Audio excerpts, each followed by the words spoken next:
More members of the Iranian women's soccer team head home as New South Wales holds an urgent meeting on fuel. I'm Patricia Karvelas, live from the lands of the Wurundjeri people in Melbourne. Welcome to Afternoon Briefing. A fifth member of the Iranian women's football team has withdrawn her asylum claim and left the country. The Australian government granted 7 team members, including a player handler, humanitarian visas last week while they were here for the Asian Cup tournament. Has the government done all it can for the women? I'll speak with the Shadow Home Affairs Minister in a moment. US President Donald Trump says members of NATO and China should help to secure the Strait of Hormuz or risk NATO's future as the war in the Middle East continues. It comes after the Iranian foreign minister told US media that his country is ready to defend itself as long as it takes. We'll hear from a former Homeland Security official this hour. And the New South Wales government is holding an emergency roundtable on fuel security amid concerns about supply pressures, rising prices and the impact on regional communities. Some regional areas in Australia are experiencing fuel shortages at service stations, in part due to panic buying. I'll speak with the Assistant Energy Minister this hour.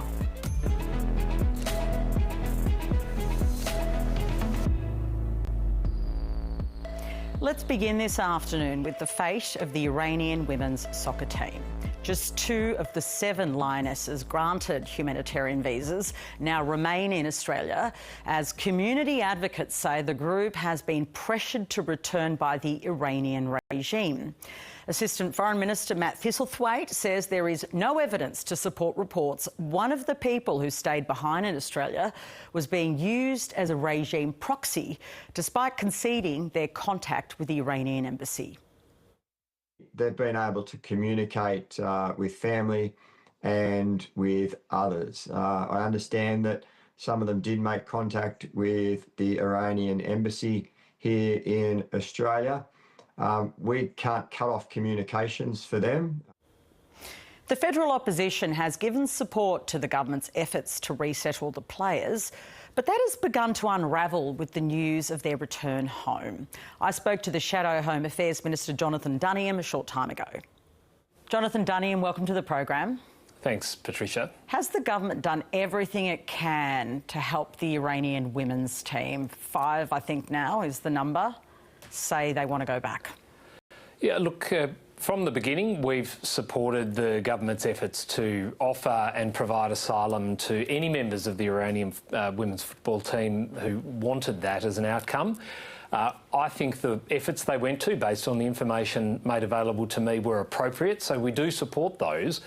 What has become a problem, though, and with recent contact from members of the Iranian diaspora here in Australia, the handling of the publication of the granting of asylum, which elevated this issue, especially when discretion was urged and sought on the part of media and other members of Parliament in the lead up to this. This elevation of this issue, I think, has caused more tension than was required and may well have undercut the very good works of the government in securing asylum for these women. And who's responsible for that? Because it was actually Donald Trump that very much intervened, put it on sort of a next level agenda and had a huge influence on at least the discussion. I know the government was already working on it. In fact, I think you'd have been briefed. Do you see that as a pivotal moment?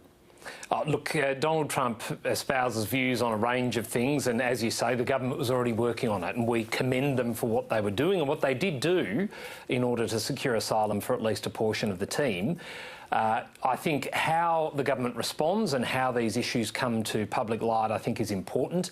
Again, there was a huge degree of cooperation between the Australian media and across Parliament around how we handle this issue, because everyone knew the huge sensitivities attached to granting asylum to a group of people who, if they were granted asylum, may well have ramifications or consequences felt by their families back home in Iran. So with the benefit of hindsight, do you think the Trump intervention and then the subsequent publicity was a key problem? Oh, look, I don't think it helps at all. if going on the conversations I've had with representatives of the Iranian community here in Australia who are constantly in communication with people as best they can be in Iran, related to and connected to the women's football team, this public commentary on everything that was happening, the pictures, the press conferences, has not helped. These women were not just elite sports women who decided to seek asylum. They were representatives of Iran. Iran, the regime under attack, the Ayatollah had only recently been killed. These representatives defecting to Australia is how they would have seen this, would be a massive blow to them. And so, of course, they were going to put every effort into trying to coerce these people back to Iran. And sadly, on the part of some of them, their efforts have worked, which is, I think, a very, very heartbreaking turn of events. OK, so do you hold the Albanese government responsible? You mentioned the photos, that photo that Tony Burke took with the women. Was that a mistake? Look, these individuals are going to make choices that are in their best interests, and we can't prevent them from doing that. I think the photos were unwise. I think the running commentary was unwise. I know that we needed to manage information, but I pay credit to the media here, along with the rest of the parliament, who were willing to, of course, treat this matter as something that needed discretion for the very reasons we've been talking about, the risk and harm that might befall not only the team members should they go back, but their families as well. And do you hold your own side responsible for that too? Julie and Lisa put out a statement, for instance, calling for the government to do this. The government didn't act alone. They were also under enormous pressure to be more public. Look, I think there's a big difference between calling on a government to act and a government saying they have acted, because, you know, a player in the political landscape calling on a government to do something is different to confirmation that events have happened. And again, I think what was most unfortunate was, as I say, this elevation of the success of granting asylum to these individuals, the photos and the pictures, the running commentary and the coverage that flowed from that naturally.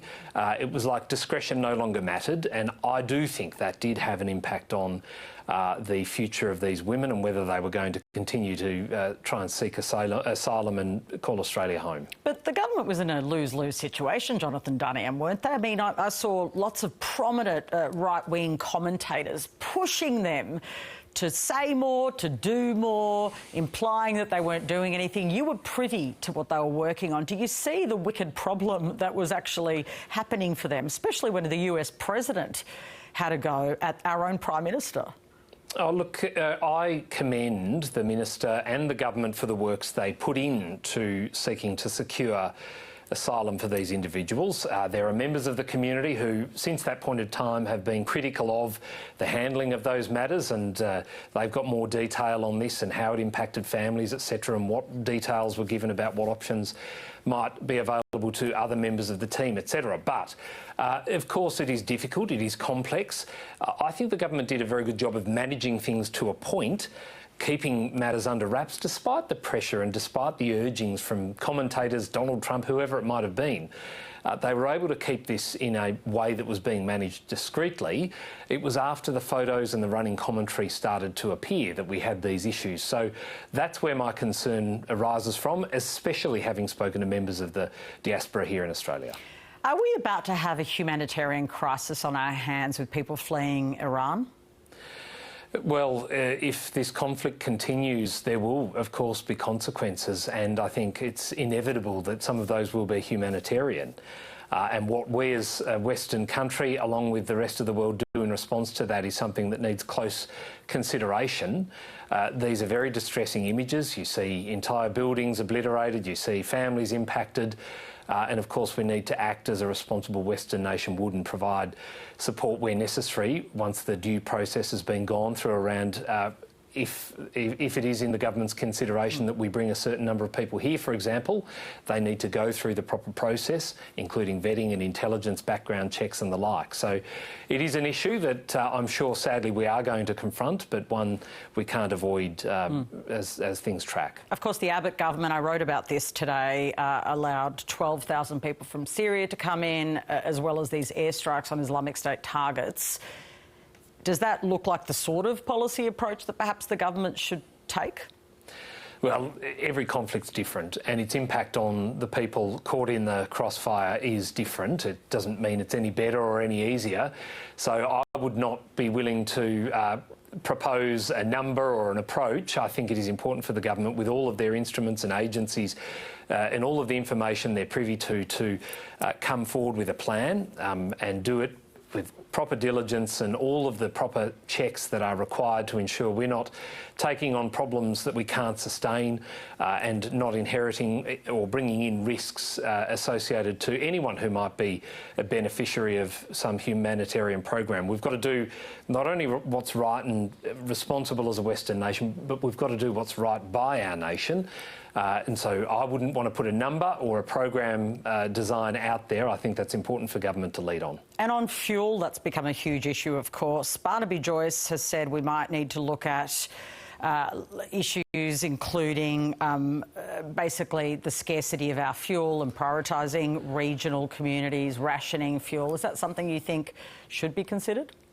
Well, I think we should be getting to the root of the problem, which is supply, and putting in efforts to, of course, increase supply. I appreciate we need to deal with any scarcity, and the interesting thing about this, Patricia, is, of course, that the government for the last 2 weeks have told us there wasn't an issue, and we're chastising anyone that might have even deigned to question whether there was an issue and claiming it was misinformation. Now we have in place measures to reduce the stockholding requirements and, of course, the notional quality of the fuel in order to allow more supply out to market. So either there was a problem or there wasn't. I think by virtue of those facts we've established there was and is a problem. But in terms of Barnaby's suggestions, I think we're sort of jumping the shark there a bit. We need to actually make sure that we've got supply coming on and get a government out of denial and ensure that they're doing things that actually bring fuel in as needed and restore capacity where it's required. Senator, thank you for joining us. Thank you very much, Patricia. The biggest consumer issue in Australia as a result of the war has been fuel, with some regional areas experiencing shortages. On a Channel 7 panel this morning, Environment Minister Murray Watt sparred with One Nation MP Barnaby Joyce over the government's handling of the issue.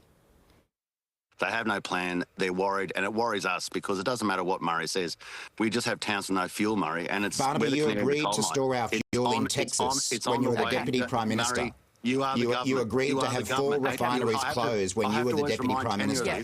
You are the government, this is your problem, and it's a disaster. And we're fixing it. The New South Wales government has today held a roundtable on fuel security with representatives from the farming, mining and transport industries. For more on the fuel situation, I want to bring in Assistant Energy Minister Josh Wilson. Welcome to the program. Thanks, Patricia. Good to be with you. Is it reasonable to keep blaming the Coalition for their management of fuel in the past when what's important now is how we deal with the crisis? Well, we are very focused on dealing with the circumstances that arise out of a war in the Middle East. It's circumstances that has seen the International Energy Agency take historic collective action, releasing more than 400 million barrels of stockholding obligation fuel into the system to deal with that crisis. We've always been really upfront about that. We haven't looked to compare and contrast with the Coalition all that much, but we have been prepared to point to the facts and to be critical of their tendency to play politics all the time. The little clip you played before with Barnaby Joyce as a One Nation representative, but frankly the Coalition have been no better. It's like in other areas of Australian life, they seem to like to revel in difficulty and try and make political progress for themselves out of a difficult time. We're very focused on the challenge and taking a series of practical steps collectively with the states and territories, with importers and refiners and wholesalers and everyone to deal with the challenge in the Australian way. Do you accept, though, that in some regional and rural communities, there's stories, for instance, in Victoria's far northwest, the business owners saying they have not seen anything like this in terms of their shortage for 25 years. Do you accept that that's happening?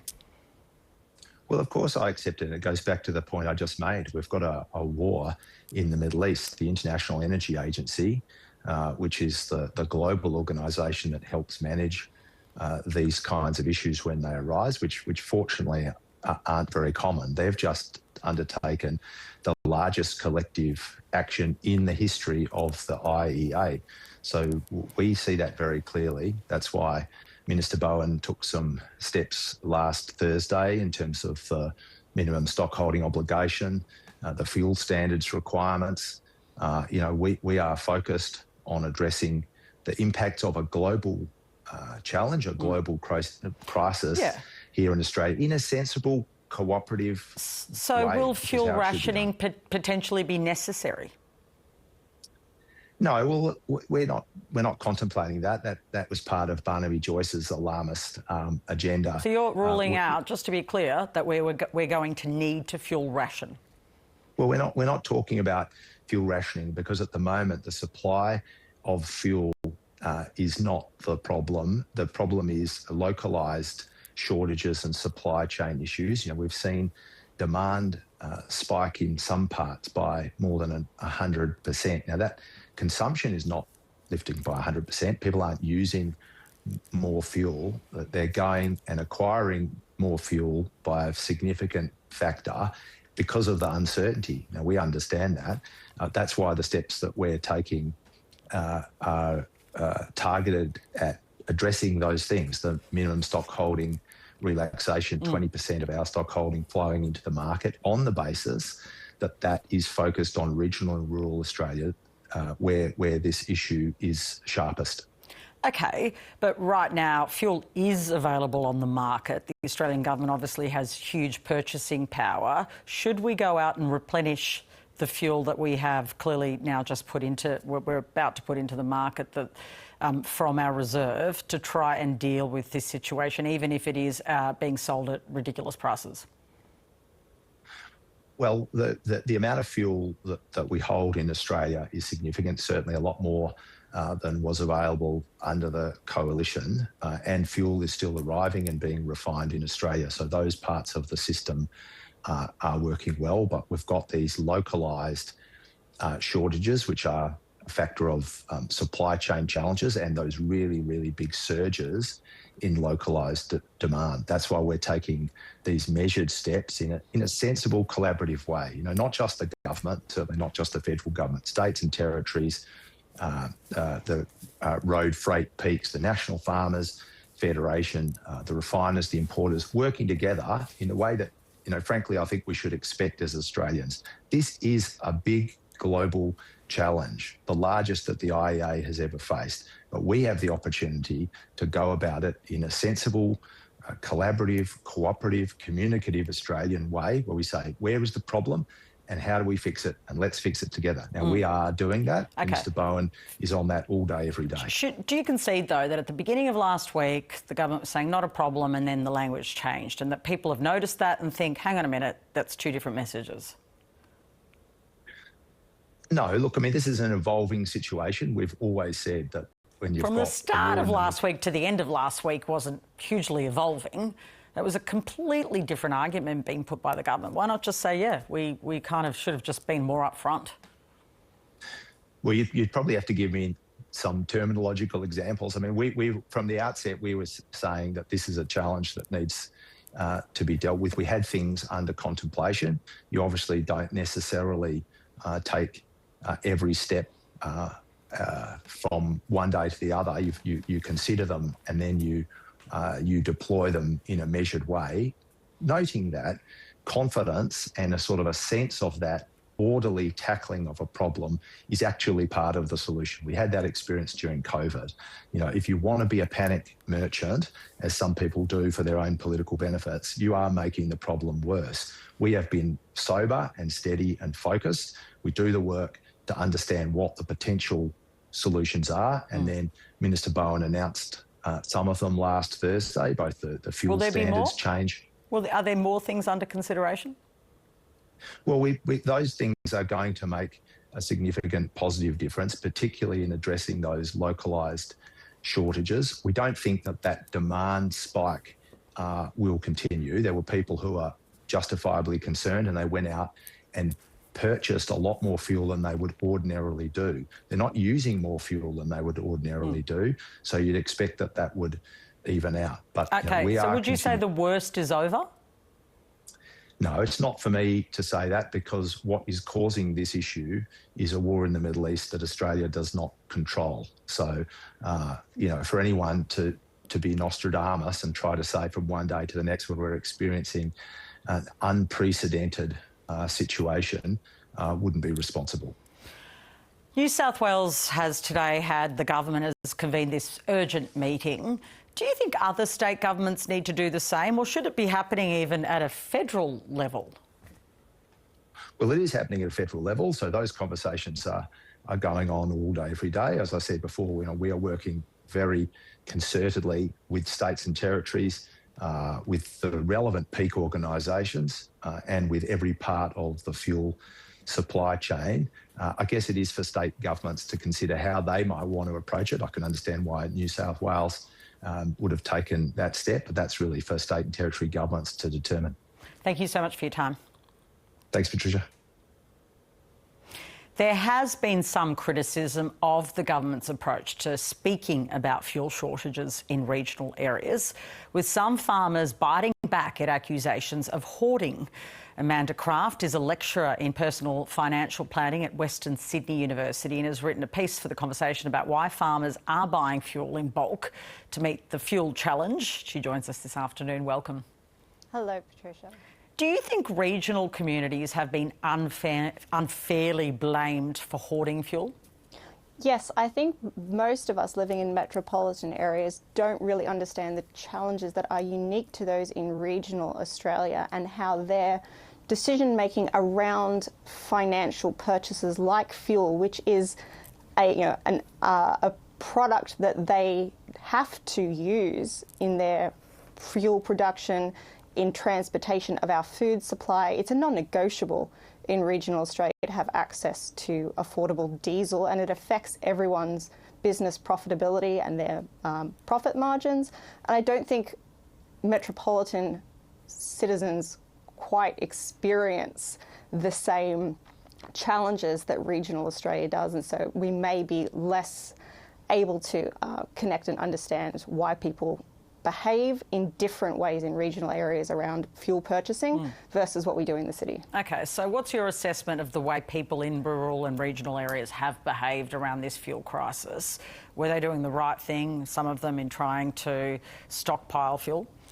Well, I'd say in terms of what we understand in behavioural finance and neurofinance, what they did was perfectly normal human behaviour, which is they look at their agricultural production. They don't set, and I don't think people understand this, a farmer does not set the price of their product when they finish their harvest. You know, the crop price, the sale price that you get, or that you get for a sheep or a cow at an auction block, you don't determine that. You don't determine a lot of the cost of the inputs, so profit margins can be quite slim in agriculture. And so what farmers do is try to manage their inputs as closely as they can, and fuel is one of their major cost inputs into their businesses. And so they're very sensitive to price changes in fuel. So what farmers are doing right now is we had a market expectation across the globe that because of the effect on the Strait of Hormuz of fuel traffic and availability, that there would be decreased supply. And we know from economics, when there is decreased supply without a change in demand, we see a price increase. So the price increase was what the farmers were reacting to, not a perceived shortage either in the short or the long term. It was simply the price change, because that affects their ability to make a profit and maintain their businesses. They're incentivized to buy at the lowest possible price. So when they see that as a price change and their supply, Australia operates on a just-in-time inventory method for fuel. We bring it in just as we need it. It's based on suppliers knowing in advance what consumer demand is going to be based on historic purchasing patterns. And so when you see a shock like that and suddenly more people want to bring forward their purchases than previously did, supply chain can't meet that demand. That further drives prices, that further drives those who can bring forward their purchases to do so. So agricultural producers are going to load up on diesel. They've got the land to keep it. They've got the storage tanks to store it. They know they're going to use it in the next 6 to 12 months before it goes off without a stabiliser. So for them, that is a perfectly rational economic decision to make. And how about then the government's response, which is to say, don't keep panic buying? Is that also rational, or is it likely to fail? I would like to hope that that message was more directed at those of us in the cities who are using petrol rather than the diesel supply. So agriculture relies very much on diesel. Most of us in the cities are driving electronic or hybrids or petrol-based vehicles. So there is less reason for us in the city to stock up on petrol. There's no shortage. There's no price benefit to me storing a large amount of petrol in my home. It's not going to last. I'm not likely to use a huge volume of it. As we heard in the previous segment, demand has increased, but usage hasn't. The average person is not using more fuel than they were, so there's no need to stock up. Has this highlighted, in your view, a bigger issue with our fuel supplies in this country, particularly when it comes to agriculture and farming? And, we have the tyranny of distance in this country. We keep hearing about the shortages that we're seeing in different communities. It strikes me that distribution is a huge issue. Absolutely. In my view, that is one of the primary issues that this has highlighted. COVID did the same thing, dare I say it, with toilet paper. We saw the same issue around how we have chosen as a country from the 1980s to manage our supply chains globally. We have chosen to use just-in-time inventory. Land in Australia, most of our population is on the coast fringes. Land is expensive. Tying up business or government capital in warehousing would be very expensive. The land could be better used. The money could be put somewhere else. And so we adopted just in time. But that very much relies on global supply chains being consistent, reliable, and providing that constant flow. So when things are good, it is very efficient and it is cost effective. But as soon as there is a shock, and there is always a different shock, every few years something will happen to the global markets.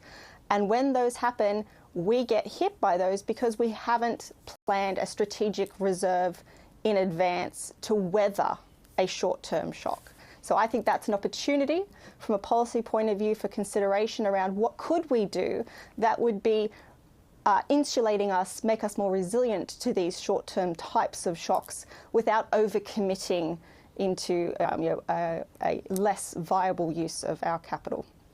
Really well argued. Thank you so much for joining us. Not a problem. Thank you very much.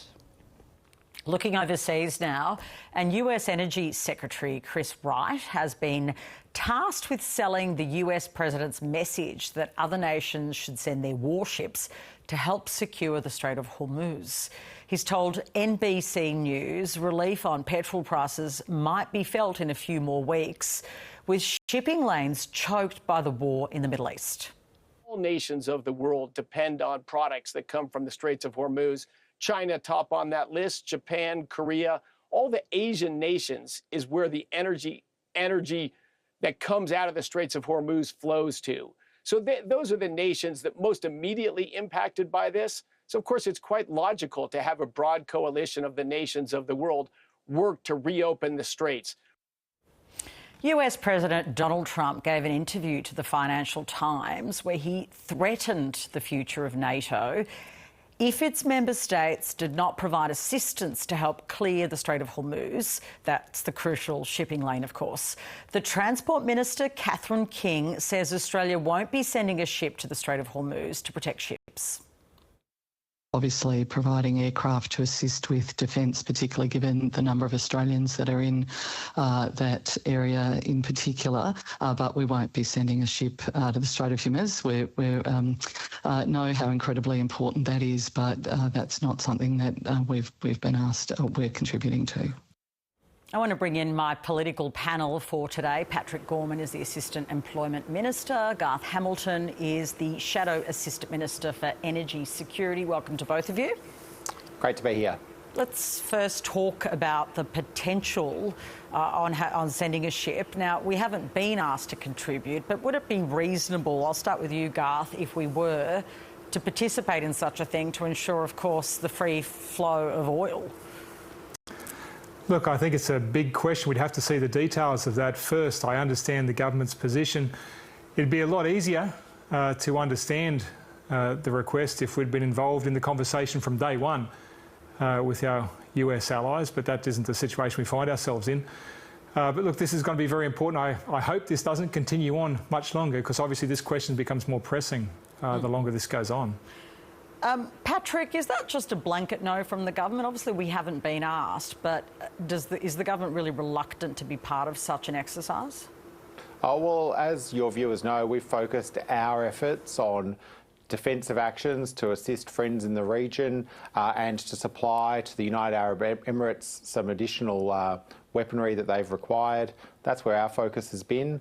When it comes to speculation on requests that we haven't yet received, for obvious reasons in the context of the very serious situation that we have in the Middle East, I feel uncomfortable about speculating, but I think your viewers would understand that we're also quite cautious about how we deploy Australian defence assets, and so that's why we're not proactively sending an asset into the region in the terms as you just heard from Minister King. No, not proactively. I hear the proactive, reactive. I know all of the different language, so I'm going to stay with you if I can, Patrick Gorman, to say that's right, you're not going out of your way, but if the US really tries to put some pressure on us, they clearly would like as much assistance as they can get. Would that be a different proposition as an ally? Well, I feel uncomfortable about speculating about that, other than to note that some of those who are sending assets into the region already have extensive assets much closer to the region than Australia, and we've chosen to focus our efforts on defensive actions to keep civilians safe. That's our focus, and that's where we've chosen to make decisions. And on that question, Garth Hamilton, is the government getting that about right, to be, defending our citizen? That's how they frame it, responding to the UAE request but not going further? Look, at this stage, I think Pat's probably got this about right. This is a serious request. This is putting Australians right in direct harm. And before we make that decision, there's a long way we have to go in assessing that risk. So I think he's right not to speculate at this point. I do think it's important that we continue to be very, very close to our ally in the US. And obviously, the implications for Australia and Australians going about their everyday business is going to get more and more complex as this goes on. I want to change the topic to fuel, and fuel, of course, has been the biggest talking point in the country and the world. Resources Minister Madeleine King says the Australian government has taken the necessary action to ensure it meets minimum stock holding obligations. Garth, have we done everything we can? Well, I find it very hard when I go out to places in my electorate and try and make that case. Wairima, just a little bit further outside of Toowoomba, had its petrol station closed down and then rationed when it came back up. I had 2 petrol stations on Taylor Street in Toowoomba closed down. Try to tell people that we've got things under control in that situation. Then try to tell them that they're to blame for panic buying. It's pretty hard to panic buy from a petrol station that's closed. So I'm not sure we've got that supply issue fully resolved in Australia. OK, that is an issue, Patrick. We have seen in the region some genuine acute issues. Do you accept that this is now happening in real time in communities across the country? Oh, look, I've seen the reports, as you and your viewers have, and if I can say, obviously, what Garth has just shared that his constituents have experienced is obviously not what any of us want to see, because that is where we've seen either excessive purchasing or challenges in the supply chain. And we're trying to address both of those challenges. One of the decisions we've made is to release some 760 million litres from the strategic reserve so that we do have the fuel that Australians need for their businesses, for their livelihoods, for their families, and we'll continue to do that work. I don't want to sit here and pretend that this isn't a challenging time. Of course, it is a challenging time, whether it's at that individual community level, as Garth has just outlined, or in terms of the sort of macroeconomic pressures we see on the supply chains of fuel in Australia. That's why you've got Minister Bowen, we just saw from Assistant Minister Josh Wilson, and the whole Albanese government working through in different areas, including Minister Madeleine King, working through to make sure that we do have the supplies that we need when people need them. But we've had a huge shock as a result of a war in the Middle East. And so we can't pretend that that shock didn't happen. What we can do is do all the things necessary to reduce pressure on Australian families. Yeah, I mean, the shock did happen, Garth, but how could the government have responded any better than it has? Well, we went for 2 weeks being told that it was just right-wing scaremongering that was the problem to driving panic buying, told there was absolutely no problem to worry about. And then very late on Thursday last week, deep into question time, Minister Bowen then accepts that we have a national crisis when it comes to fuel. Tells us he's going to release the higher sulphur fuel to Australians, but we find out today that for 5 days he's sat on his hands and nothing's been done to advance that. Look, I think there was a really clear blueprint for what could have been done, which is what happened in 2021 when we had the AdBlue crisis. And that's where we worked with the ACCC to make sure that distributors told us what they had in place. We made sure we moved it around so that farmers and truckers were able to keep going. And that doesn't just matter for regional communities, that matters for the cities as well, because all the things that we like to buy and eat come from grown in the regions. This was a huge issue that could have been dealt with much quicker than it was. It was dismissed at the start. We've now been told that there's a pathway forward, but nothing's happened on that front yet. So I think there are some criticisms that Minister Bowen does have to face up to. Right now, I just wanted to get on with it and make sure that we have the fuel moved around Australia that we need. I want to move to another issue. The Iranian women, 5, have now gone back to Iran after seeking asylum, and there are 2 remaining. I understand one of them has just spoken on or shared a social media post, doesn't look at this stage that she's going to leave. So that's the status we're in at the moment. On the way this is handled, I'll put to you, Patrick Gorman. I spoke a little earlier with John O'Doniam, who's the Shadow Minister, who says that it was a mistake for Tony Burke to take that photo with the women, that made the case just too high profile and dangerous for the women. Do you think, with the benefit of hindsight, that was a mistake? Patricia, I've just lost the end of your question. Okay. But what I would like to say is that obviously it's been an incredibly difficult position. Let me ask the question, all of the players, both those who made the decision to stay and those who made the decision to leave. I think we saw broad acceptance of the way the government had handled this in the period before players were put in a position to make a decision. And that was the important thing for us, is to make sure that people had agency. As difficult as those decisions are, I think we all have to respect the agency of each individual and the decisions that they've made. Do you think that settles the issue, Garth? I'm not sure it does settle the issue for now, and look, goodness me, it's with a very heavy heart you see people returning to Iran at this time. I'd like to think that we're a nation that can keep that door open. Obviously, the correct checks and balances need to be made sure to make sure keeping us safe, all of those important things. But look, this was a huge story right around the world. As we saw from President Trump's intervention, I think there probably was a lot of pressure on this government to show that it was doing something. Probably wasn't Tony Burke's finest moment. I think it was a mistake taking that photo, but I think it was the right thing to do to open the door. Yeah, but, you know, you mentioned Trump. You say it's not his finest moment. Don't other people have a responsibility? I mean, your Shadow Minister, Julian Leeser, put out a statement. Donald Trump intervened. If these women needed lower profile to all of this, so it's not a big issue for the regime, surely that's a collective effort. I'm not sure I've ever seen Tony Burke do something because Julian Leeser told him to. I accept your point. There's a lot of people making comments, but because there were, at the end of the day, he's was that the minister. Unwise? Was everyone else making comments unwise as well? I think a lot of people felt the strength of their convictions and wanted to see action on this done. And I think ultimately, as I said, I think the government made the right decision by opening the door. But the minister's actions are for the minister to take. OK, so the government was being basically accused. I want to stay with you on this because they were being accused by Donald Trump of not doing anything. Then Donald Trump tweets about it, right? Truth Socials about it, sorry, wrong platform. He uses his own now. And then the Prime Minister is, in some way, it forces his hand, doesn't it, Garth? Look, it may well do, and I think this is something that anyone who accepts the role of minister has to take on, that responsibility for their actions. And it's a big responsibility, and there's huge weights that get put on you domestically and internationally. As I say, I think it was the right decision to open the door to these people, but I would hate to think that Australia's actions have led to a change of outcome for these football players. That's the worst thing here. As much as we're talking about politicians, There's some very brave and courageous women who tried to make a big decision, and it would appear that decision has been reversed, maybe without their consent. It's hard to see. Mm. Well, they've obviously consented, but what pressure they're under, we don't know. Yeah. Just finally to you on that, Patrick, the kind of level of publicity was very high. Should the government have resisted the pressure to be so public? Oh, I don't think you can avoid the level of publicity that's on the Iranian women's soccer team. That was already there.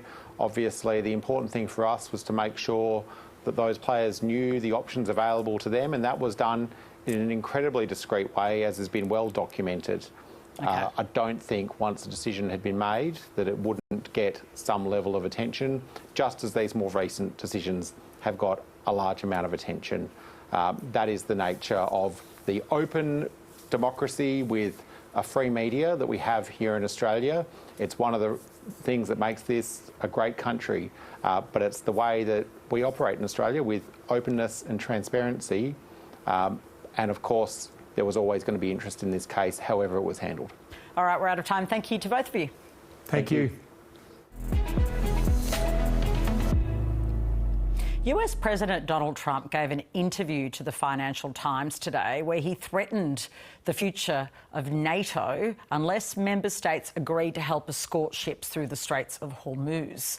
Thomas Warwick is a former counter-terrorism expert at the Department of Homeland Security and is now at the Scowcroft Middle East Security Initiative at the Atlantic Council, and I spoke to him a little earlier. Thomas Warwick, welcome to the program. Good to be with you. Donald Trump has requested nations contribute to escorting vessels through the Straits of Hormuz. Do you think any of them are likely to agree? Well, that is a good question. So far, we've heard a number of U.S. officials say this is what the United States wants to have happen, but we have yet to see commitments from foreign capitals or the names of ships that would be sent to such a mission, except for France, which has said it's sending warships to the Middle East. But right now, the deal appears to be very much still under negotiation. Donald Trump has told the Financial Times that if they say no, it could be very bad for the future of NATO. What's your read of what he's trying to say here? Well, he's trying to leverage the NATO countries with whom he's had some on-again, off-again, sometimes difficult, sometimes cordial relationship to try to support this. Many of them have publicly expressed their views that this is not an authorized operation by any international law or Security Council or other similar body. But right now, they're stuck. They need the oil. They need oil prices to go down and supplies to be assured. And what President Trump is proposing is almost certainly going to do that for them. But right now, at least, we've heard very little from a number of important capitals.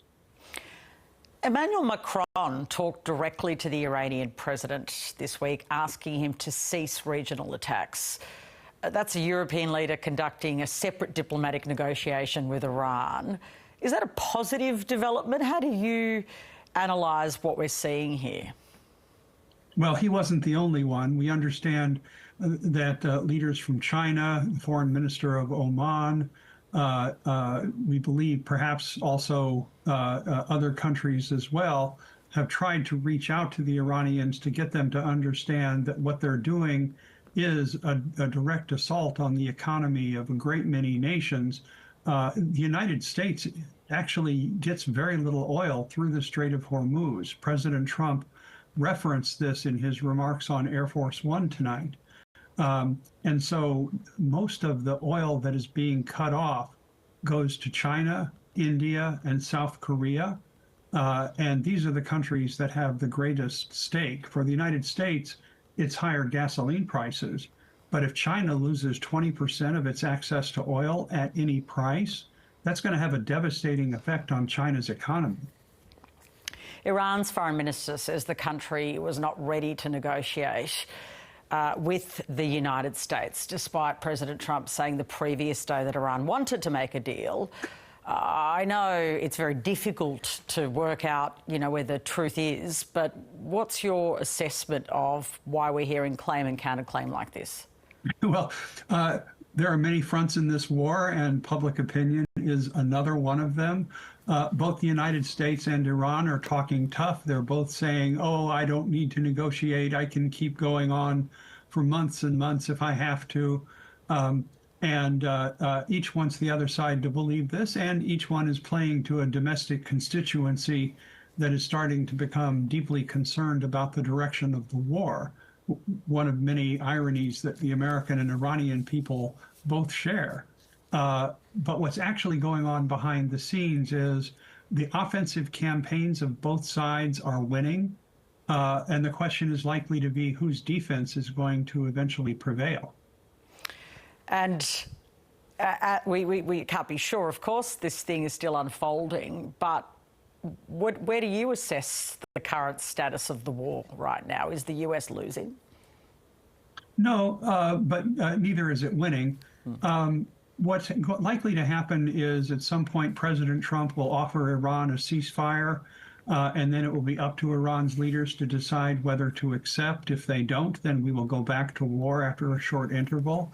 But if the Iranians do accept, without any significant change in Iran's current leadership, primarily the Revolutionary Guards Corps generals, led by Moshtaba Khamenei, the son of the former supreme leader of Iran, what we're likely to see is an effort by Iran to race towards building that nuclear weapon that they were teasing for the last 10 years.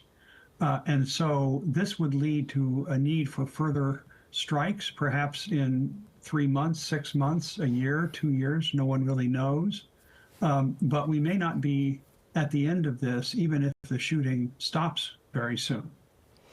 The New York Times is reporting that Donald Trump is getting regular advice from the Saudi Crown Prince, who wants him to keep hitting Iran hard. Why wouldn't the Gulf states want this war to end fast? Well, because they're concerned about being left with a nuclear-armed Iran, with an Iran that could threaten to cut off their lifeline through the strait at any time it wanted to. And the problem is, as long as Iran retains that capability, it's worse than a knife to your throat. It's a knife to your throat after blood has been drawn. And this puts the Gulf Arab countries into a very difficult position. They will have to decide, do they let Iran dominate their region?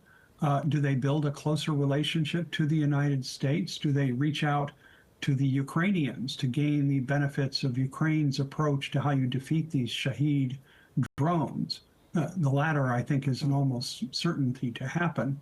But this is clearly going to shape the balance of power in the Gulf. And ironically, an earlier ceasefire probably will lead to significant changes in the security relationships in the Gulf, but it's hard to predict exactly what those will be. Petrol prices are a big domestic conversation, I think, in all countries, yours, and mine as well, of course. The US Energy Secretary Chris Wright said overnight that there's a very good chance gas prices could drop in a few weeks. How?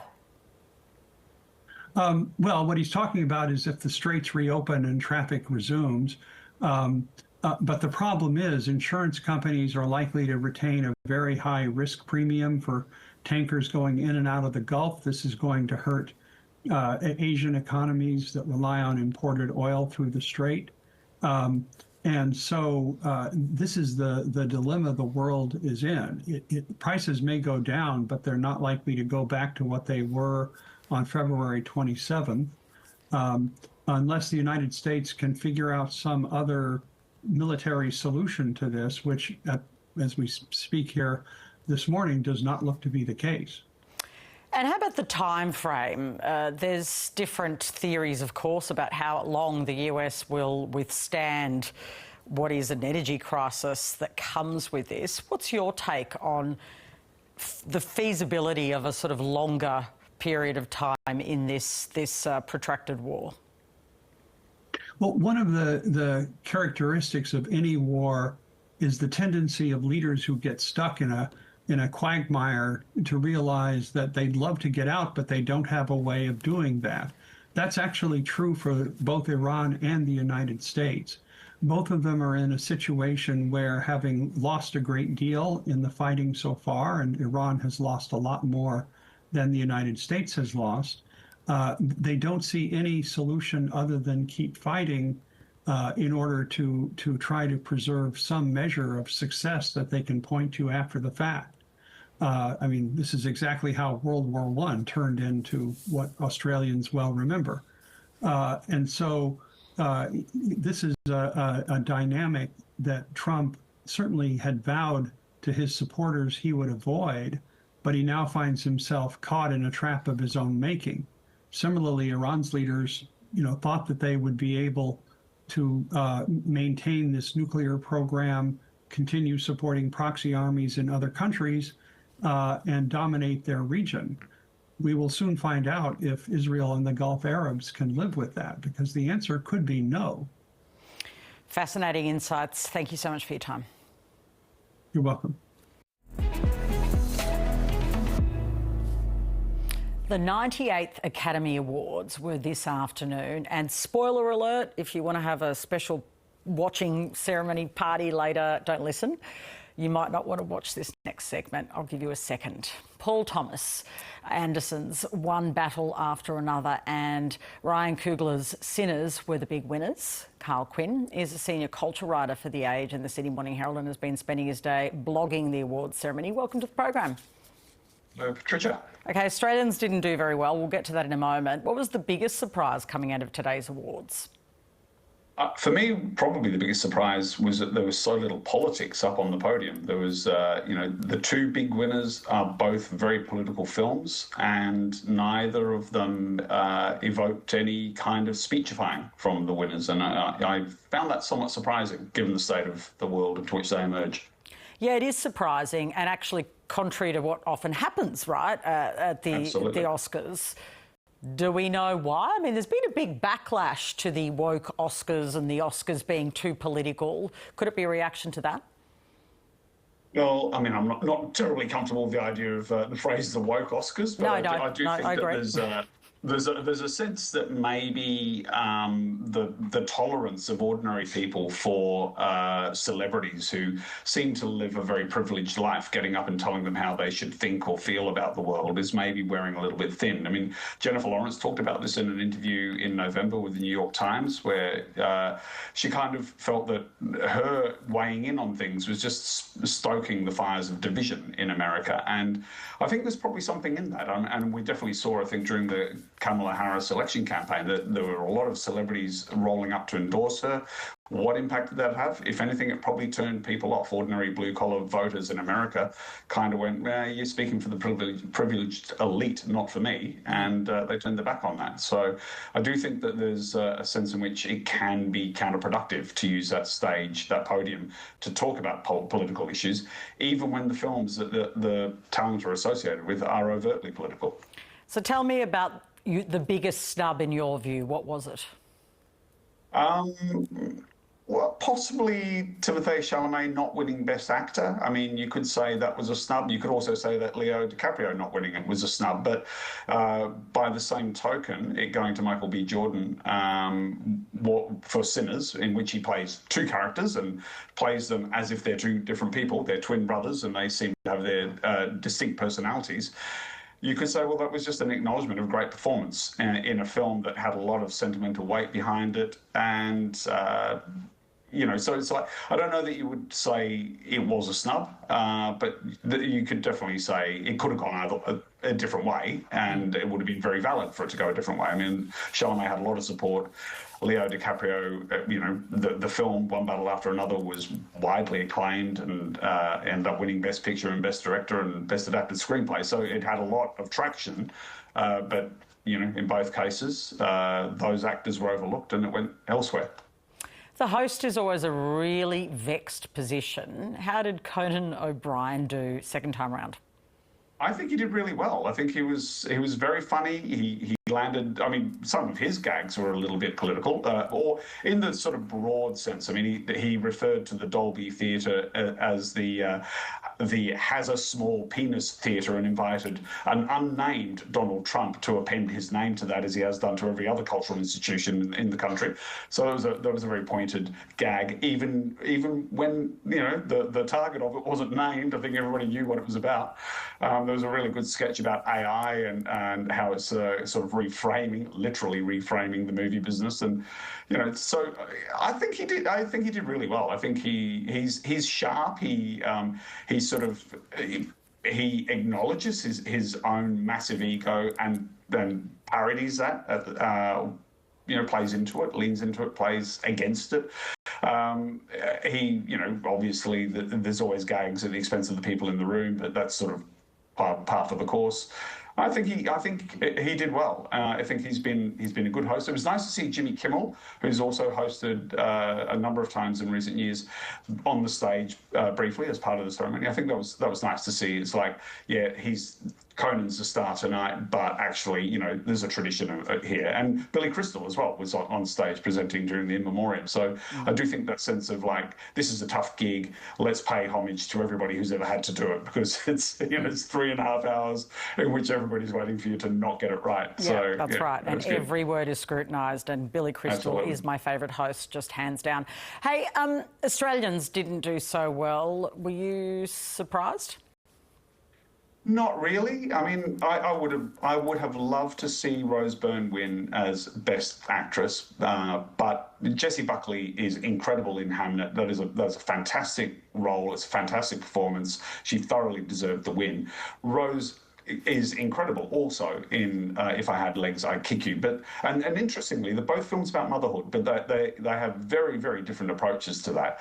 And If I Had Legs I think it's a great film, but it's a really difficult film to watch. The camera is like literally 6 inches from Rose Byrne's face for most of the film. It is about a woman really struggling with a sick child. She's left to look after her in a motel room on her own while her husband's away, and she's angry, and she's getting drunk, and she's getting stoned in order to cope with the misery of her life. It's not a paean to motherhood. It's quite the opposite. So it's definitely not the sort of film that everybody can like emotionally get behind. It is a challenge to people's ideas of motherhood, and just as a viewing experience. So I'm not really surprised that it didn't win, but it would have been great if it had. In the other categories, I mean, it just feels like, well, these are great pieces of work from everybody involved. It's always kind of a crapshoot where it goes, really. Yeah, that's right. It's a random act, but hopefully we'll see all of their careers, and particularly Rose Byrne's, continue on the up. Thank you so much for your analysis this afternoon. Absolute pleasure. That's Afternoon Briefing for today. If you missed any of our interviews today, we're on ABC iView. Just search for Afternoon Briefing and you will find us, all of those conversations that we've had this afternoon. Stay with us here on ABC News. Joe O'Brien is up next with today's top stories. I will see you tomorrow.